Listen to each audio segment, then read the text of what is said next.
عمرك فكرت او جربت قبل كده ترسم رسمة وبعدها تحولها ديجيتال وبعدها تستخدمها في تصميم كصورة بتعبر عن فكرة او رسالة او احساس معين، او حتى بتحب ترسم وحابب تحول رسمك ده لديجيتال عشان الناس تستخدمه وتستفاد منه زي ما احنا بنستفيد؟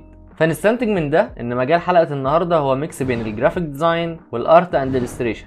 فمجال حلقتنا هو الارت اند إليستريشن جرافيك ديزاين، وفي حلقه النهارده هتعرف كل اللي محتاجه عشان تكون ارت اند إليستريشن جرافيك ديزاين. فلازم تعرف يعني ايه جرافيك ديزاين، ويعني ايه ارت اند إليستريشن، ويعني ايه ارت اند إليستريشن جرافيك ديزاين، وجه الاختلاف والفرق بينهم، وايه هي مسؤوليات الارت اند إليستريشن جرافيك ديزاينر، وكمان اهميته، وازاي اقدم افضل رسمه وتصميم، والمهارات المطلوب توفرها في الديزاين، واهم البرامج اللي هتحتاج تتعلمها. معكم محمد الصواف من قناه رحاله، فيلا نبدا.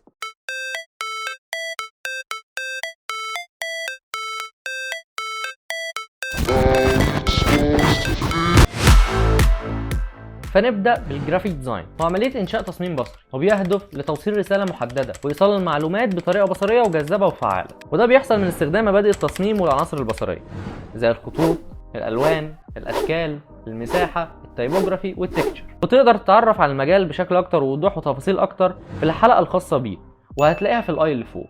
انما بقى بالنسبه للارت اند إليستريشن، هو مصطلح بيشير لمجال الفن والرسم، وبيركز على انشاء صوره وتصوير الافكار والمفاهيم بواسطه الرسم، وبتيجي باكتر من شكل، ممكن تقليدي وممكن ديجيتال. وده يدخلنا على الارت اند إليستريشن جرافيك ديزاين. هو فن بيساعد في شرح فكره او سرد قصه، وبياخد خصائص من تصميم الجرافيك ورسم الكلاسيكي، وبيجمع بينهم باستخدام العناصر والافكار لعمل تصميمات رسوميه. فتعالى نتكلم بشكل اكتر دقه ووضوح عن وجه الاختلاف والفرق بينهم. عايزك تاخد بالك ان لكل واحد منهم هدفه الخاص بيه المختلف عن التاني، وبيمثل نفسه بطريقته الخاصه. يعني مثلا الارت اند إليستريشن هدفه هو اظهار الفن عن طريق اللوحات والسكتشات، من خلالهم بيقوم بارسال مشاعر ورسائل وافكار.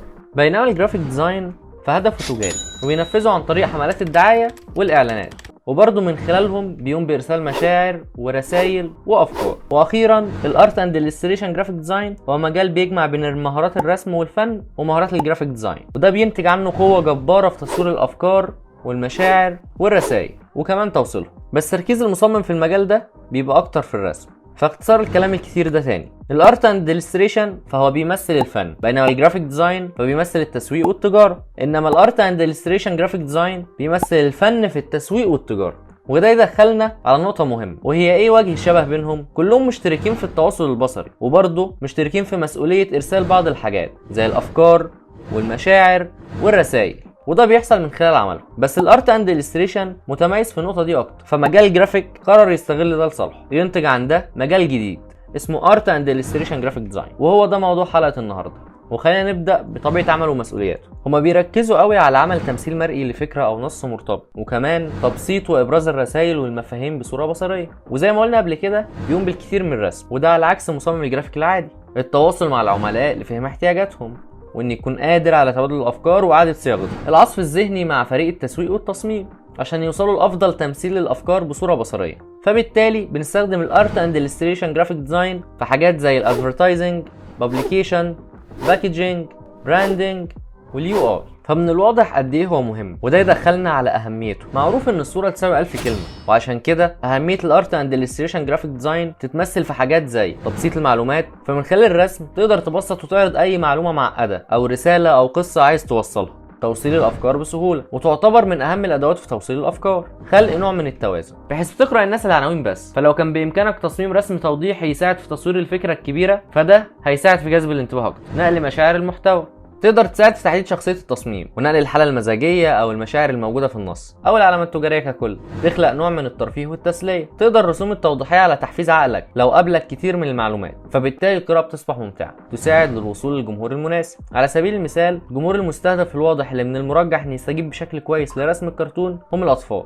تجعل مشروعك متميز. وبتتمثل واحده من طرق ابراز تصميمك انك تعمل رسم لافت للنظر، حاجه الناس ما شفتهاش قبل كده، فهيجذب الانتباه ويبقى في الذاكره. من الاخر تقدر تقول عليها طريقه من الطرق اللي تقدر تنقل بيها مشروعك او البراند بتاعك لمستوى مختلف. فازاي اقدر احقق ده، وازاي اقدم افضل تصميم؟ اول حاجه اعرف هدفك، ايه اللي بتحاول تحققه من البروجكت ده. فلازم يكون الهدف واضح جدا من البدايه، لان ده هيأثر على جميع القرارات اللي ممكن تاخدها في التصميم. وجاوب على اسئله رئيسيه زي هتستخدمه في ايه، ازاي المفروض الناس تحس لما تشوفه، وايه هو المستوى الوعي اللي بتستهدفه. اجعلها بسيطه، البساطه ممكن تكون قويه، فدايما تجنب ازدحام تصميماتك بعناصر كتير، واستخدم المساحه السلبيه لخلق التوازن والانسجام. ركز على الرساله، التصميم الجيد بيوصل رساله، فتاكد من ان التصميم الخاص بيك واضح ومختصر وبينقل الرساله المقصوده. وازن بين الشكل والوظيفه، وبرضه التصميم الجيد ممتع من الناحيه الجماليه وكمان الوظيفيه، فتاكد من ان هو بيلبي متطلبات الشكل والوظيفه. اهتم بالتفاصيل، التفاصيل ممكن تنقل تصميمك لحته تانية، وممكن برضه ما تخليهوش احسن حاجه، فركز على الحاجات البسيطه اللي ممكن تعمل تاثير كبير زي التكتشر والكلر والتايبوجرافي. ومن هنا نقدر نبدا نوضح ايه هي المهارات المطلوبه.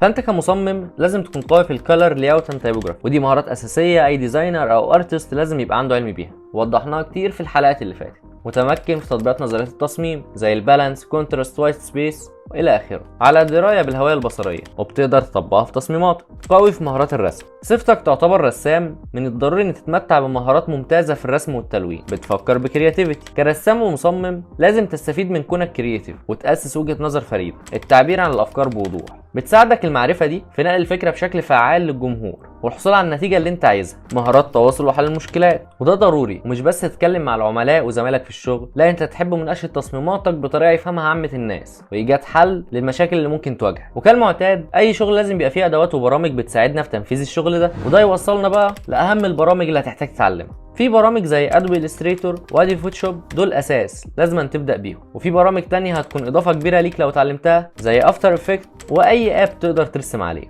وفي ادوات مهمه ممكن تحتاجها زي سكتش او دروينج تابلت. وبكده يبقى وصلنا لاخر حلقتنا، اتمنى ما كنتش طولت عليكم، وانتظرونا في الحلقات اللي جايه. مع السلامه.